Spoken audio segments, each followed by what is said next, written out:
What's going on, guys? My name is Eldeniro and welcome to this channel, I guess.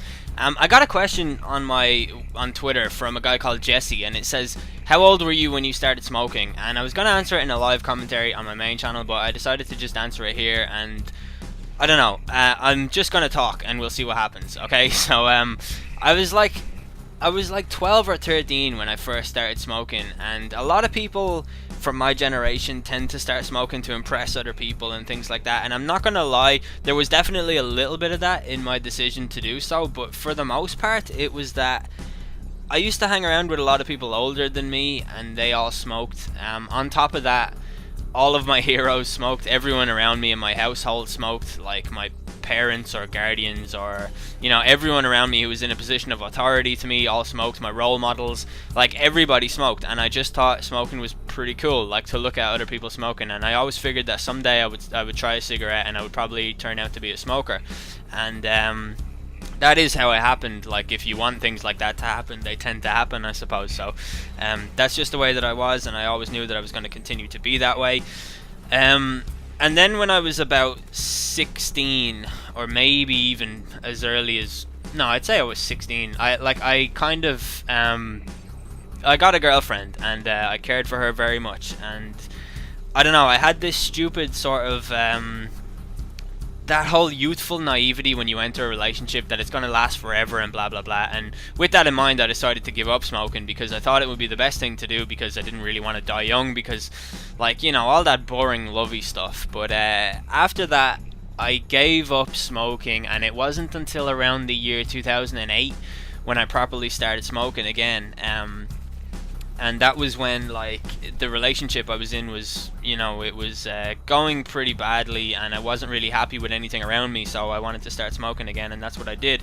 But when I gave up smoking the first time, I wasn't really truly addicted to it. It was just something that I liked doing because I like smoking, because smoking, it makes your brain send positive signals to the rest of your body, whereby you actually do feel good and you get enjoyment from it. Because, let's face it, nobody would smoke if there was no positive consequences mentally. Obviously there are no physical, well, no, in fairness, if you smoke, it makes you feel a little bit more alert, it does a lot of things to you, but those are irrelevant now. But so yeah, that was that. I started smoking again, and it was only I have this thing once a month usually, although this year it hasn't really happened to me too many times. I've maybe only done it about 4 times this year, but I wake up one morning and I think, you know what, fuck it, I'm going to give up smoking.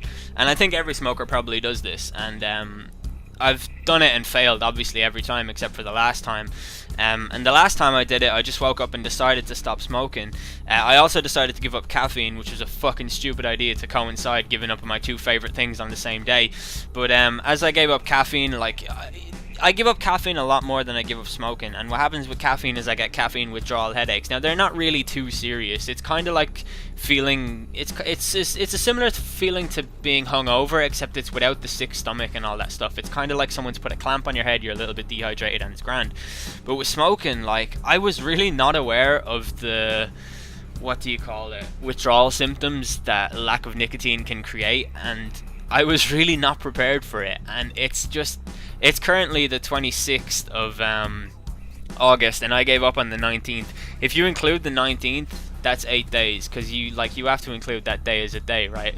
It's 7 days calendar wise, but the 19th counts as a day because that was a day that I didn't smoke on. So yeah, I gave up, and I just was not ready for the consequences.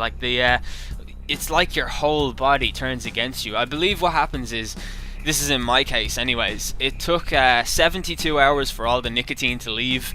That's what happened. So the first kind of 72 hours are, they were pleasant enough for me. I was able to do enough to keep my mind off the fact that I liked smoking, and that I had cravings and things like that, so it went okay. But then day 4 came about. No, wait, 24, 48, right, day 4 came along, and it was just, that was a pretty bad day. I woke up, I had a completely blocked head, everything hurt everywhere, that kind of feeling, you've been running around a lot, or say you've been running around in a t-shirt at midnight, and you wake up the next day and you feel a little bit stuffed and blocked up and stuff like that, and that was okay. I was able to live with that too.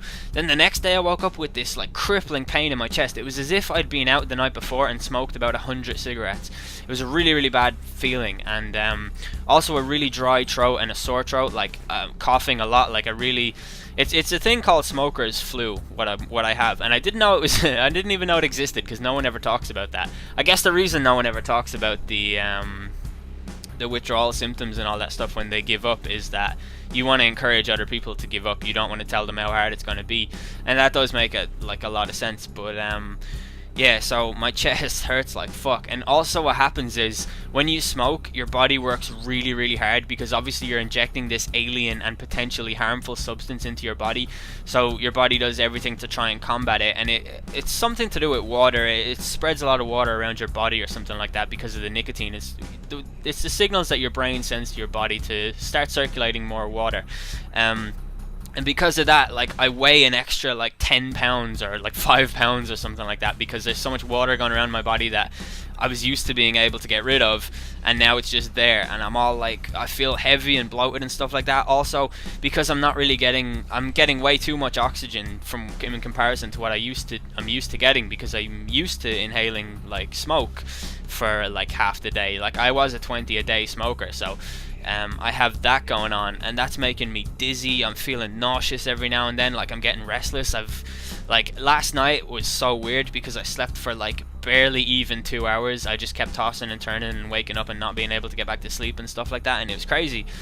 But I feel like the worst of it is almost over, and I feel like this is going to be it, and this is finally going to be the time where I don't go back to cigarettes. And the reason that I'm making this video is pretty much just basically to encourage myself to never smoke again or never fall back into that trap, because I want to be aware that the withdrawal symptoms were really, really harsh on my body, and I never want to go through them again. So that's basically the purpose of this video. It's pretty much a personal thing that I just wanted to make so that I can listen to and understand how fucking bad this feels right now, just so that in the future I can listen to it whenever I feel like having a cigarette. Also, if any of you guys are thinking of taking up smoking to be cool or whatever, like, and don't even lie and say, oh, that's so lame.